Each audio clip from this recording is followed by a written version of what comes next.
রাসূলুল্লাহ সাল্লাল্লাহু আলাইহি ওয়াসাল্লাম তার কন্যা ফাতেমা রাদিয়াল্লাহু তাআলা আনহার যখন প্রসব বেদনা শুরু হয়, ফাতেমা রাদিয়াল্লাহু তাআলা আনহার কাছে নবীজি তার দুই বিবিকে পাঠিয়ে দিলেন।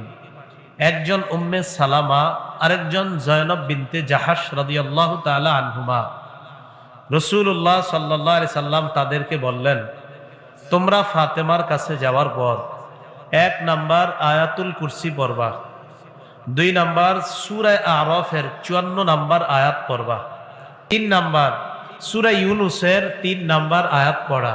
আলেম ছাড়া অন্যরা বলেন 1 নাম্বার কি পড়বে, 2 নাম্বার 54, 3 নাম্বার সূরা ইউনূসের 3 নাম্বার আয়াত, 4 নাম্বার ফালাক এবং নাস। বলেন তো, ফালাক এবং নাস। গর্ভবতী নারী যিনি সন্তান প্রসব বেদনা হয় তার সামনে যে নারীরা থাকবে তারা এটা পড়বে।